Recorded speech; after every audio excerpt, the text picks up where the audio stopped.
Hello YouTubers, Paul here, your channel host. Welcome to my channel. Well, as you can probably see, just on the Glad Tidings 6 at the moment, heading out towards the Fawn Islands. Looks like we're just approaching the Fawns at the moment, so I'll keep you updated with some of the vlogs that I'll be doing. Yep, so see you in a bit YouTubers. Good afternoon, welcome on board Glad Tidings 6. We are East Wycombe Island. On the right, the Scarpa Rocks. I'll just keep a look out for one or two large dark birds that come on top of the rocks here, right hand side. These are the sharks. Some of them appearance to the cormorant, but in fact about half the size and a dark bottle green in colour. During the breeding season, will bear a crest on the top of the head. And the shark is one of the only seabirds that stays around the islands here all year round.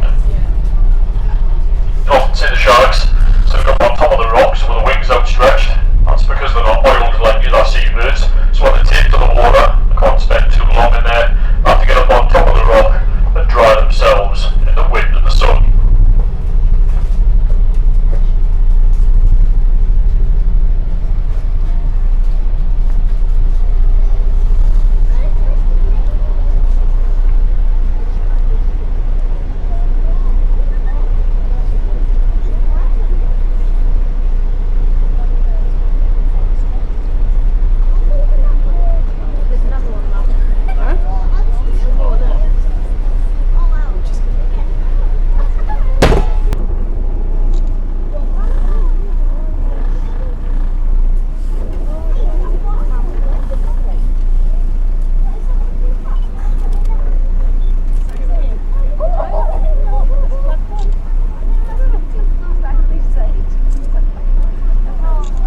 Here's all the seals around by the Fawn Islands at the moment.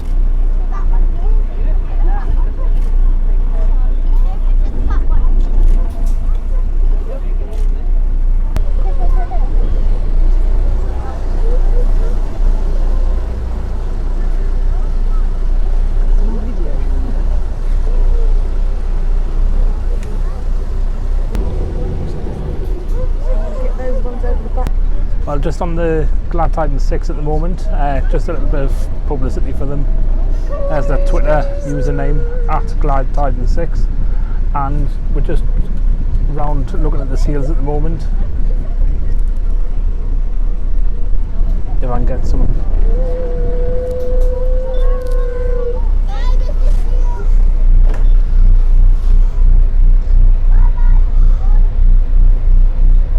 Just over my shoulders there.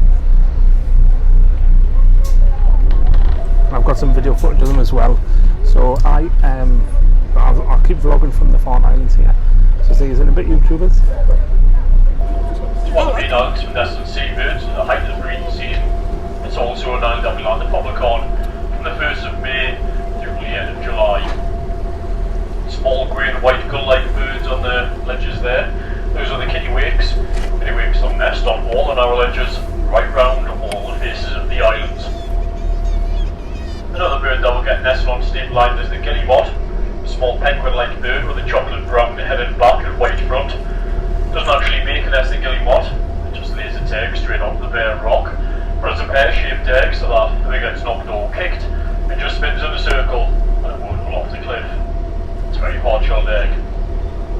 Just to give you a rough idea of the amount of guillemots I've got around the islands here at the height of the season. 4 stacks just to the left of us there. The pinnacle stacks that stand away from Stable Island, in the region of 1,000 guillemots will sit up on the top of those stacks. As you can probably tell by the nesting sites up on top of the cliffs here this afternoon, breeding season well and truly over for another year. Until just a few weeks ago there were thousands and thousands of guillemots sitting up on top of the rocks. But during those last few weeks we did find more and more of the guillemot chicks taken to the water. They usually jump off the cliffs here at night under cover of darkness to avoid being eaten by the larger herring and blackback gulls. Once a chick takes to the water, you'll find that the adult bird is there as well. That every day that we were coming out here, there was less and less of the bird life sitting up on top of the rocks. The vast majority of the guillemots sitting out on the open sea for the winter months. Although if there is a spell of fine weather, one or two will return to the rock faces here just for a day or two at a time. And once the weather begins to deteriorate again, they'll head back out and sit out on the open sea.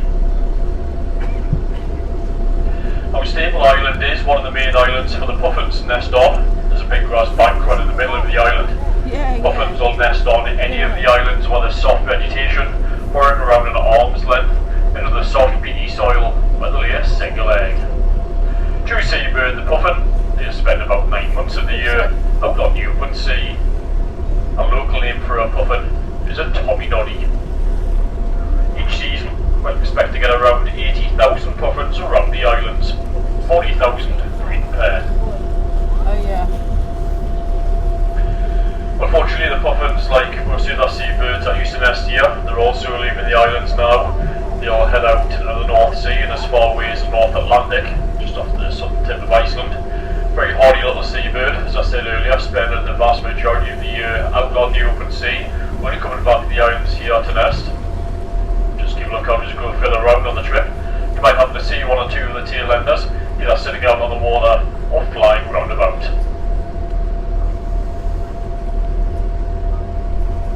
Hardly any. We've just been out to Staten Island, which is just behind us there. Just leaving there now to go to the next island. Well worth these trips, I love them every year. Coming out up to 3 hours, it is just escapism, but on to the next set of islands. See, and I'll vlog in the next bit, so see you in a bit. 90 was then converted into a fully automatic light. And it's the same lighthouse that Grace Darwin we had previous rescue from. Grace Darwin launched on a small boat with a creek at the base of the lighthouse, rowed to the point of rock just up ahead of us there known as Blue Caps, then along to the Big Hawker Island. I'll tell you a bit more about the rescue when we reach Big Hawker, but I'm more or less going to take the same route that Grace and her father took on the morning they made the rescue. Just keep a look out for one or two more seals sitting up on top of the rock and in the water here right hand side, just as we head towards the Big Hawker Island.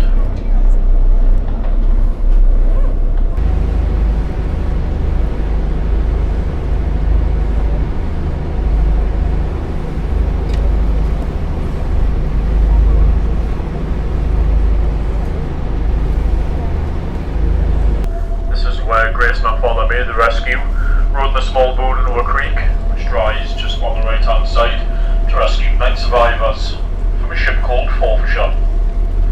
A Forfarshire is a luxury paddle steamer bound from Hull to Dundee. She had passed by the islands and got about 25 miles away to the north and right hand side of us when one of her boilers burst. She drifted rapidly south in the heavy sea and swell, finally striking the westmost point of the Hawker Island here, where she broke in two. 43 people lost their lives, 9 got away in a small ship's lifeboat. They were picked up the next day from the North Coast, and Grace and her father rescued 9. That disaster happened on the 7th of September, 1838. Grace Darwin being 22 when she made the rescue. She died 4 years later from tuberculosis. Grace is buried in St Aidan's churchyard, opposite the Grace Darwin Museum in the village of Bamborough.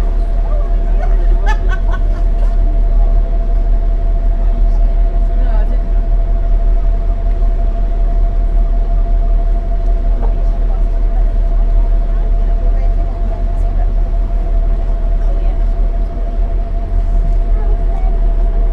1795, wood and coal being burned on top of the tower to warm the sailing ship's early days. The cottage was built in 1809. On the north gable end of the cottage, you can see the basement remains of what was once a 40-foot high paraffin burning light. The light wasn't a great success. It was only used for around 16 years, enough to sell it to build the Lockstone Lighthouse way out to the right. The cottage nowadays is kept in good repair by the National Trust. 6 National Trust bird wardens live in the cottage from the middle of March through till the middle of December every season. They monitor the bird life around the islands during the summer months, and the county young seals are born in the autumn.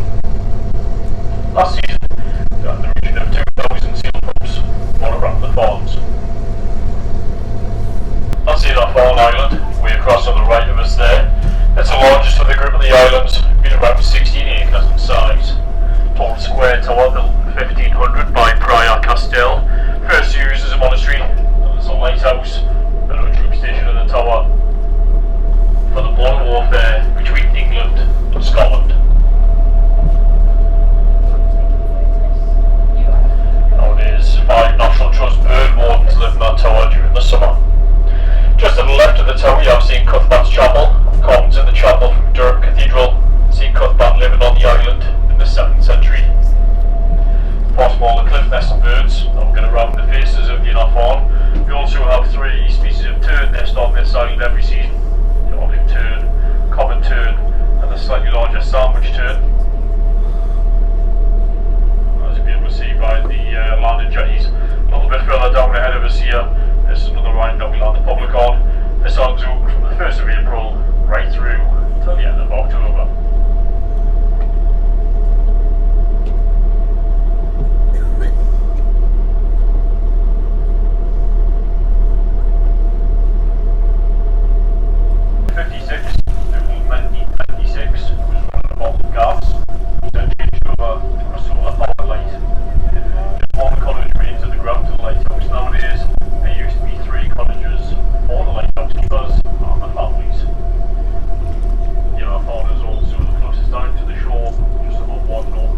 way back up towards the harbour.